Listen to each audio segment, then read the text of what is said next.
Hello! So today I'm going to be walking through the new setup for the controller and I guess the general updates on what I've done change-wise to Nexus. So I'm going to go ahead and join my lobby here. And I'm going to be setting up a lobby station, and this is definitely required in the Nexus plugin now. And I've just been using this little station as always. But let's get rid of those so I can kind of walk through. So paste down your station, do whatever in your lobby server. Your lobby server, of course, has to be that main separate vanilla instance. No planets. I recommend not putting planets in there and keeping it as little mods as possible for loading screen's sake. So let me clean up my GPSs here. That's probably something I need to change where GPSs are not synced to the rest of the lobby. But let me grab a nice little station here. After the Steam Workshop stuff updates. Let's see. Here we go. I just like using this because it's a good looking station. I'm sure you can find your own, make your own, do whatever. I'm going to go ahead and convert this to a station. Alright. Okay. And I'm going to put a survival kit down so people can spawn on. There's ways you can do this where you can set it to public and not have people access the terminals. The way I've been told actually is to put a piece of glass over the front, so you can get like a little window, one by one flat, right? And you can just put one there, and somehow you spawn here. So I thought that was an interesting idea. If you want to do that, so people can't,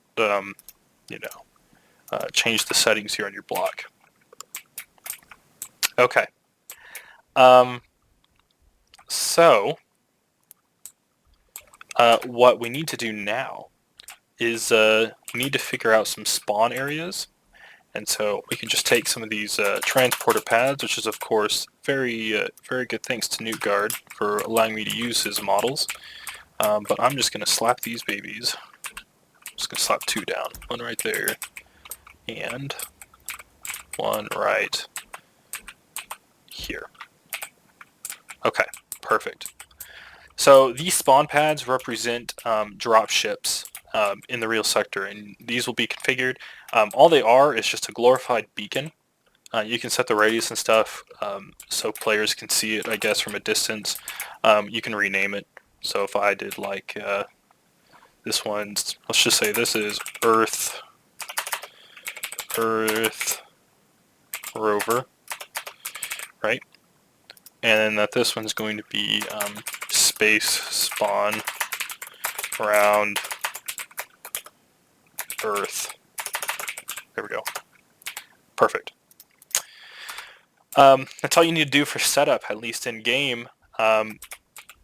Now, all you have to do is just look at the configs for the server, which I'll do that right now. I hope they can see my screen. But what you need to do is go to the configs here. I'm going to delete these two because they're from existing. And you'll probably end up with something like this. Alright?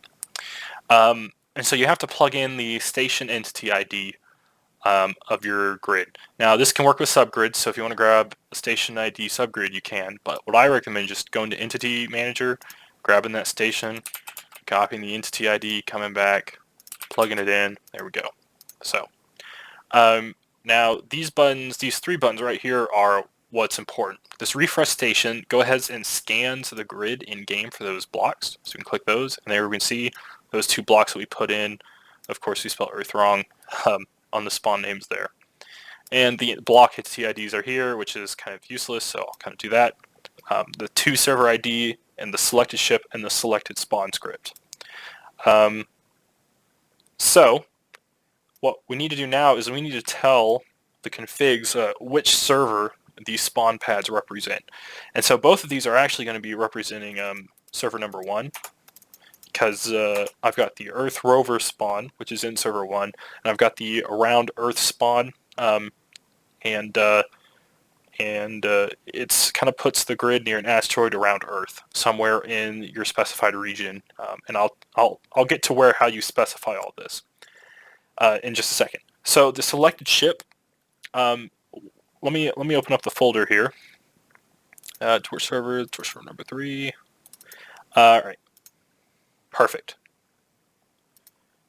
So once you're in this screen, this your lobby server, if you go to the instance and then this Nexus lobby data, and this is the screen that represents this config. So let's put these right next to each other. So we have the scripts and the spawn ships. Now the spawn ships are simply a SBC file of whatever grid you want in here. And multi-grids work, I recommend just hangering the ship, copying it, whatever. If you want to grab it from the workshop, hanger, do whatever, and put it in here. And then all you have to do then is refresh ships. And then now you can see it, we've got these drop downs for our blueprint. So like if I were to remove the, let's say the lunar rover and refresh ships, that's now gone. If I were to bring it back, whoops, refresh ships, now it's back. So this is completely tied to this folder, your lobby server instance, Nexus lobby, spawn ships. And for this case, let's do Earth rover. I know this is an Earth rover, someone supplied me. And now, what about the spawn script? So I have several scripts in here with probably more to come, and these are fully customizable spawn scripts. And what I mean by that is I compile this text document, .cs file. It's technically a text file. There's code in it, and I'll open that up. And let's open up the spawn.earthlike first, because that's the one we're working on for the Earth rover. And you can come in here and, like I said, open this up with a text document and freely edit these this code, configs, just about anything. And then you can copy this multiple times, so you can get whatever planet you want and whatever other configs you want, or if you want to copy this, build your own and figure out if you want to spawn it, I don't know, on top of a mountain, at the poles, you can do whatever. So how this script works is my plugin comes in and always runs this first method here on any, actually let me back up. So how the script naming works is you have this namespace and then this public class. And you can see the namespace is spawn and this public class is earthlike. And so the naming convention of these files always has to be namespace.class. So namespace spawn.earthlike. That's the name of the file. And it can be a .cs file or a .text file. And that's just how you name it. So if you were to come in here and rename, I don't know, public spawn.triton, simply copy the file and rename it to spawn.triton in your file. But let's leave it Earth because, well, we're spawning around Earth-like. So in here we have the planet name, the spawn near faction mates, height, spawn height, and minimal air density. I guess you can specify minimal air you want to spawn the ship at, and the collision radius. So planet name, enter in your planet name, it'll try to find the one that is closest to it or contains that name. So in this case, Earth-like. The spawn near faction mates, it tries to spawn the respawn pod near a faction mate who is online in a character on that planet. It'll try to put it near it. Spawn height, how high you want it to spawn. And this minimal air density, of course, I kind of talked about, and the collision radius. The collision radius is how big you want to check around the ship for terrain levelness and just general spawning to make sure nothing, spawns in it or something.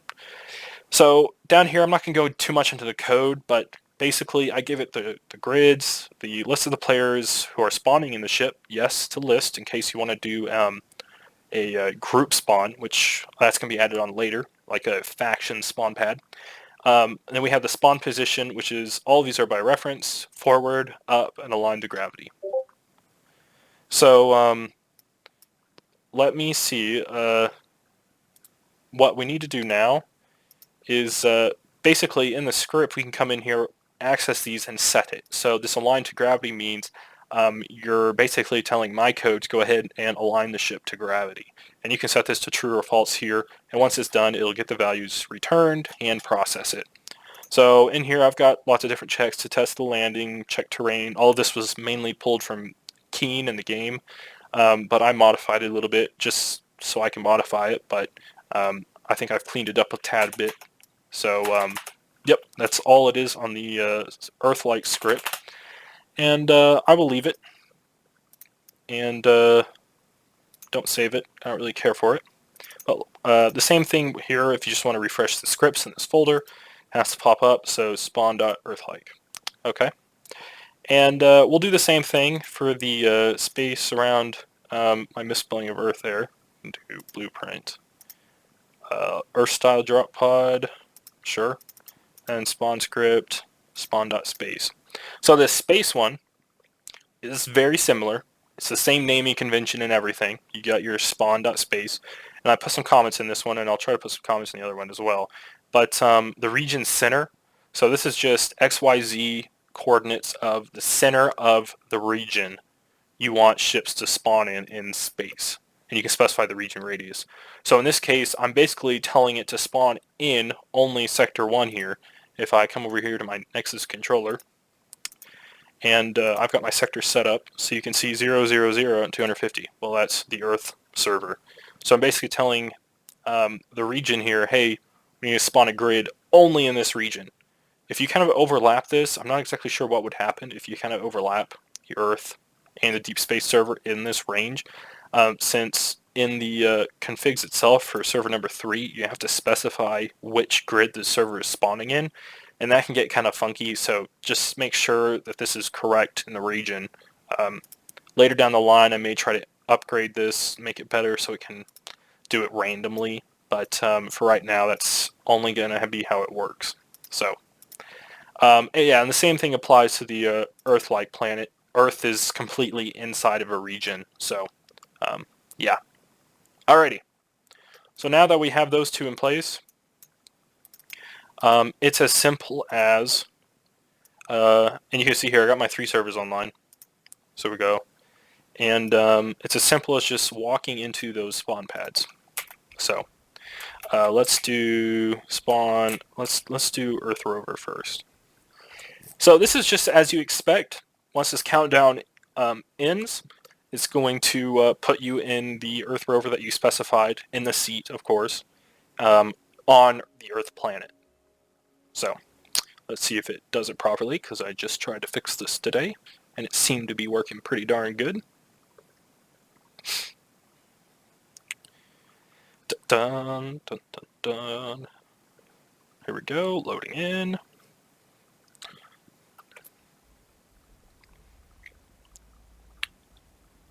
There we go. So you can see I'm in the rover, perfectly fine. On Earth, of course, and I get a random spot each time. And it does check for flat terrain, so you can see I'm in a little flat terrain area. It's perfect spawn. Got some nice foliage and trees. And so yeah, this is great. So what happens if you don't want this spawn, if you want to go back to the lobby? You might be wondering how you can do that. Well, there's 2 ways you can do it. There's a Nexus lobby command, which keeps your character in-game. So if I could leave myself in the cockpit and it'll send me back to the lobby. Or you could kill yourself. That's kind of a morbid way of thinking about it. And I have completely disabled the spacesuit spawn. I know most people think it's useless. I think it's kind of useless too. And so if you just double click that now or click the respawn down here, it's basically just going to respawn you at the lobby. That's all you got to do.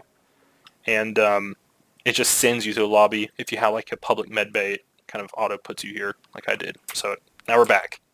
And then there's that little lobby pop-up message, first come, first players join, etc. And they can see. So let's do this again so you can see we get a random spawn position each time. And then we'll do the space one. Here we go. Logging in. And I know there needs to be a timer on this. Probably in the next day or two of this video being published, I'll probably implement some kind of timer where it'll say, hey, you know, you got 5 minutes left before you can respawn, all that. But this is completely independent respawn system than the in-game one. So just beware of that. So if you wanted to, you could set the timer on the lobby server to be infinite or something, and you can say this is your first time, you know, first ever joining the server. This is the spawn grid you're going to get. Everything else you're going to have to use the basic in-game ones. Or you could disable the normal in-game spawn pods and force people to die in a spacesuit and go back to the lobby. That's just up to you and how you want to set it up. So here you can see I'm in a completely different part of the planet. Perfectly fine, of course.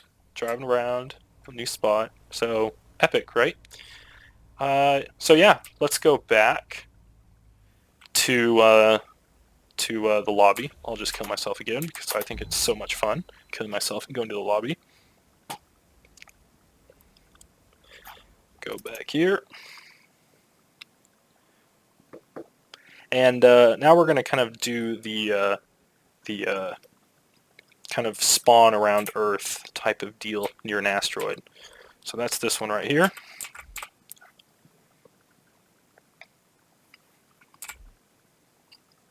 Here we go.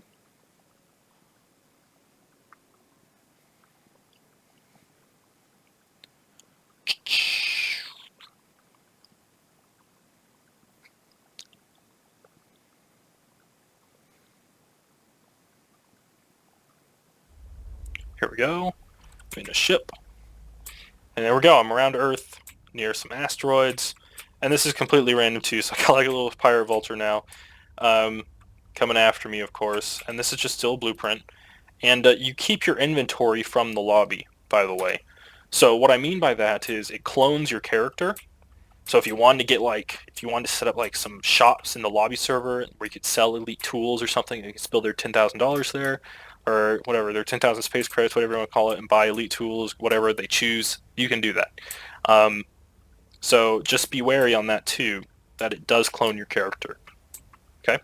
So that means spawning without tools in the lobby, you won't have tools in the game in your starter pod. You might want to include that in your cockpit, whatever. Okay? So, yep, works good. And so now I'm going to show you a different thing here. So now if I use the command, I want to leave my character in this ship. I don't want to kill my character or anything and go back to the lobby. Let's just use the command. So now what we can do is I just finished implementing this system where you can set down a, I don't know, like a little return pad. So let me get rid of this. Just put a normal block there. And the return pad is just going to send you back to the last sector you were in. So let's just put down new transporter pad. There we go. Click K. And let's do return to sector. There we go. And yeah, there we go. We can do that. And come back over here. I'll show you guys how to set this up in the server. So all you have to do again, refresh station. There we go. This return to sector pod packed back up. And your server ID here. So this is important. If you want to designate a transporter pad as a return, just type in any negative number. So it doesn't have to, obviously you don't have this as an actual server ID. Keep them all positive, non-zero numbers for your server ID and your controller setup here. But for here, for the lobby system here, -1 just indicates this pad is going to be used as a return to sector. And so you don't need to put in a selected ship or a spawn script. If you have one in there, no big deal. I know you can't remove it, but it should still be fine. So now I can just walk in, spawning at return to sector in 3, 2, 1, and it'll put me back into my cockpit back there in that ship. As I didn't really die. Assuming I didn't die. It'd be a pain if I was dead. There we go, back in my ship. So yeah, it should be a little bit more fluid now in your transports. But yeah, looks good, feels good. So I'll kind of walk you through the boundaries, the kind of boundary rework here. And what I mean by that is sector boundaries are kind of a soft boundary now. and they will prevent you from jumping or transporting outside of the sector if that target sector is offline. So what I'm going to do is, I'm in server 1, and I'm going to stop server number 2. And you can see here from my controller that the Earth server I'm in right now has a radius of 250 kilometers from 0. So let me clean up my GPSs because I died a few times.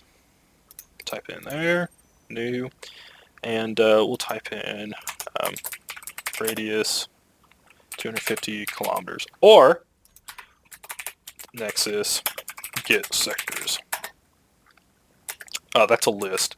If you put true in here, it'll add GPSs of all the sectors in game. So you can see I've got a Earth and a Mars, and both of these servers are on, or both of these sectors are actually on the same server, believe it or not.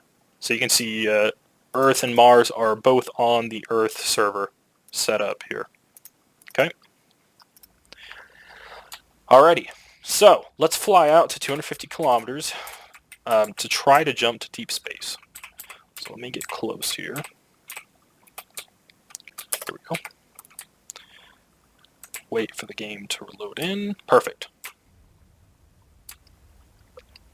So we're going to fly up a tad bit to get to that 250 kilometers. So you can see our countdown is still happening. You can see the GPS back there. Once we hit 0, though, you'll kind of get pushed back. There we go. So you can see here, it's kind of hard to kind of look at it in game, but you can feel it when you're flying the ship. You can kind of get pushed back there. That's not me pushing it back, but so it keeps you in the sector, and that sector is offline.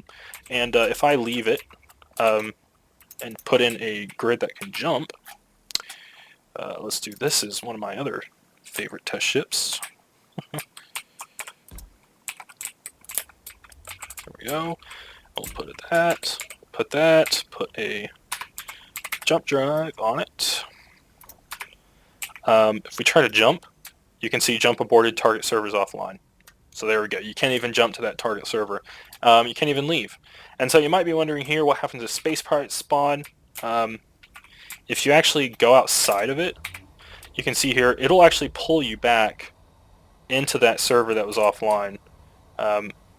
It's kind of weird on how it does it, but it does do it. You can see I'm moving max speed closer to this planet there, and it kind of bugs out, but I can tell you it does pull it back. So I recommend just do not spawn ships out here because you're kind of in no man's land while the server's offline. But once the server's online, all those ships will get transferred automatically. So let's get back before we kind of weird out here. There we go. Alright, so what happens if you want to jump to Mars? Well, I will show you. Jump drive A. Let's go to Mars. 100% of the way. So you can see, since Mars is still online, we can actually still jump to Mars perfectly fine. There we go. Perfect. So we're actually right here on the center of Mars jump point. Let's fly out again, 250 kilometers, and we'll test the boundary one more time before we start up that server. So this will help prevent any mishaps with grid transfers or anything.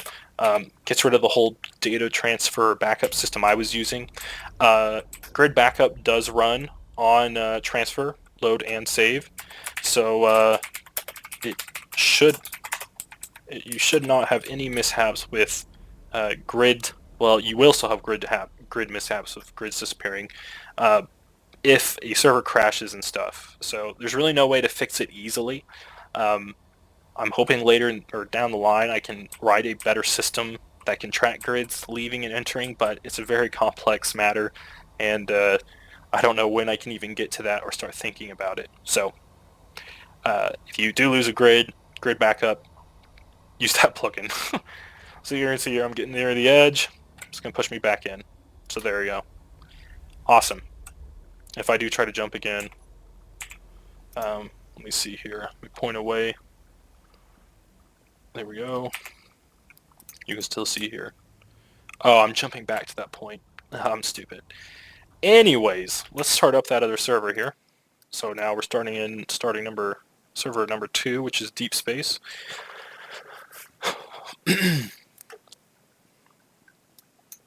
Perfect. Start this up. Start it up. Start it. Alright, starting. Let's actually disable that jump point so we don't keep jumping to it. There we go. Let's re-jump back out there. Perfect. Awesome. And let's repoint ourselves back there. Are you kidding me? Whatever, we'll fly out. So server is running. It's back online. And you can see here the boundary now should have been re-enabled. And we will transfer to Deep Space sector in 400 meters, 300 meters, 200 meters, 100 meters, and transfer. There we go. And it'll put us in the deep space server, and all will be swell.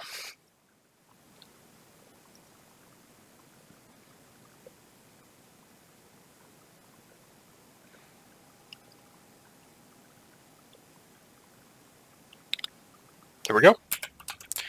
Back in deep space server. Don't join me number 2. I know my names aren't right, but this is actually server number 2.